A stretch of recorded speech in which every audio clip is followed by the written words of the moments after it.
Hey folks, just want to share some breaking LSAT updates. LSAC announced earlier today all of the upcoming test dates all the way from June 2021 until June 2022. Prior to this point, we were all anxiously waiting to know what was going to happen after this April LSAT Flex. Now we know an LSAT nearly every month, specifically over the next year, starting in June. We're going to have an LSAT in June, August, October, November. Then into 2022, we're going to have LSATs in January, February, March, April, and June 2022. So no LSAT in July or September or December. But there's never been an LSAT nearly every month. And the August LSAT has been moved earlier to August 14th, when normally it might have been at the end of August. Now, some big format changes you need to know about. First off, starting in June, the June LSAT's the last LSAT that's going to be the current 3-section format. Starting in August, they're adding on a 4th unscored experimental section. I know nobody ever wants an unscored experimental section, and we've been very happy to not have it with the current LSAT Flex, but at some point, LSAC, of course, does have to test out future experimental questions for new exams. They've been using all the ones in the bank and reusing them and again and again.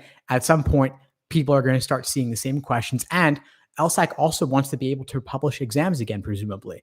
We haven't had an LSAT released in quite a while. I think at this point, it's maybe been, almost 2 years? It's crazy. So we need to get something coming up soon. The last exam was 89, then that May 2020 LSAT Flex.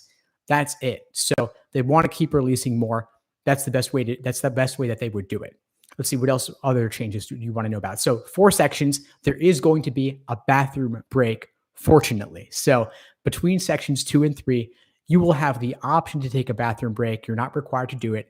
And if you do leave the room and you come back in, they're going to want to do that security check to make sure you have everything you should and nothing you shouldn't. So no banned items, only items that are permitted.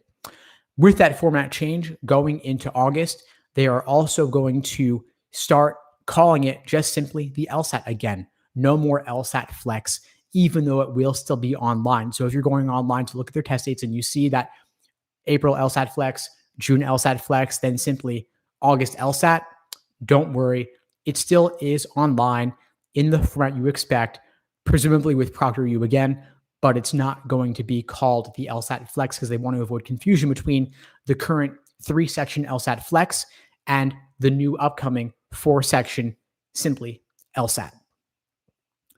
So those of you curious about the dates, of course, the February LSAT Flex coming up in just under a week now is February 20th.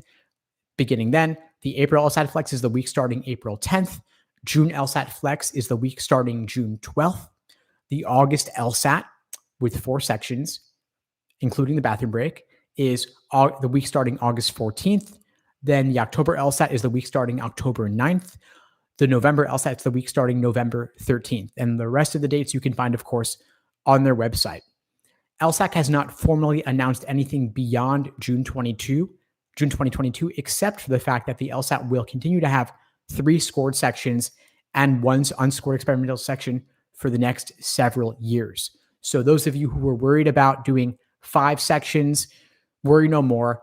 For as long as we can predict and as long as LSAC will say, it's only going to be 4 sections starting in August, not 5 like it was on the tablet or on the paper LSAT prior to that.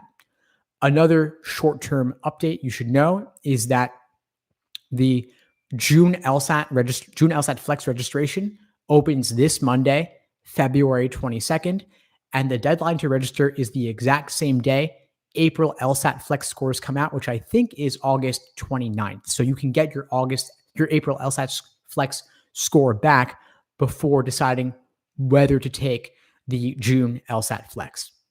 That's all I've got for now. Any questions, reach out. I'm very happy to help and do whatever I can to help navigate this somewhat confusing new transition. Just reach out. All my links are below in the description. You could also email me personally as well. All the best, everyone.